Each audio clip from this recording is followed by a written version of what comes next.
DPRD Badung menggelar rapat paripurna dengan agenda jawaban pemerintah terhadap pemandangan umum fraksi-fraksi terkait rancangan peraturan daerah Kabupaten Badung tentang pertanggungjawaban APBD tahun anggaran 2019.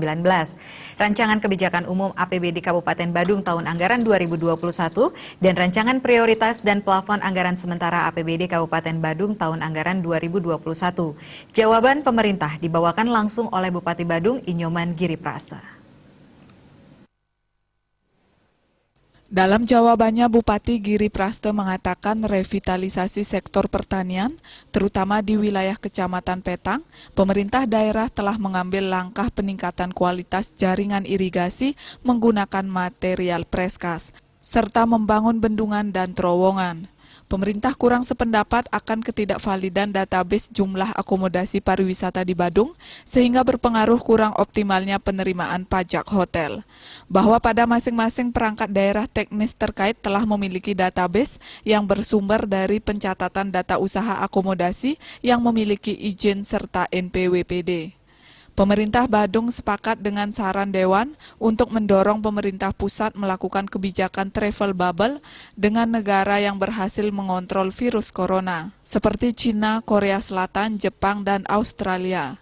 Terkait penanganan persampahan, telah diterbitkan keputusan Bupati tentang pengurangan penggunaan kantong plastik dan pedoman pelaksanaan R3 yang bertujuan mengubah perilaku masyarakat. Menyinggung pembangunan infrastruktur Jalan Lingkar Badung Selatan telah ditindaklanjuti melalui skema kerjasama pemerintah dengan Badan Usaha atau KPBU.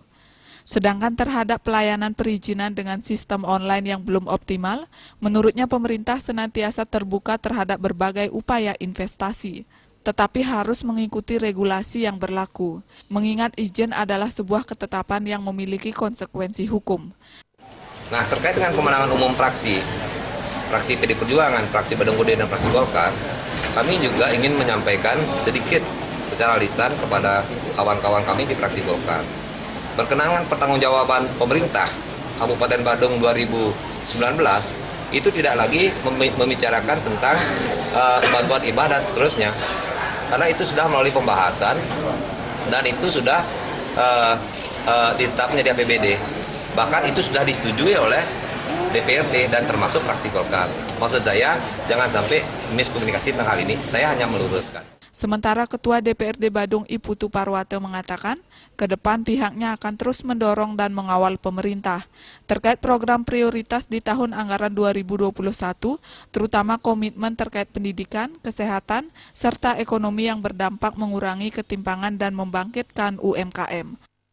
Perlu kita harus kembangkan, yang perlu kita ejawantahkan. Yang pertama, komitmen pemerintah itu terhadap hal-hal yang menyangkut bidang pendidikan dan kesehatan. Lalu tidak lepas lagi hal yang menyangkut ekonomi. Jadi beberapa proyek yang dilakukan atau infrastruktur yang dilakukan itu adalah berbasis masyarakat. Rai Suwantara, Bali TV.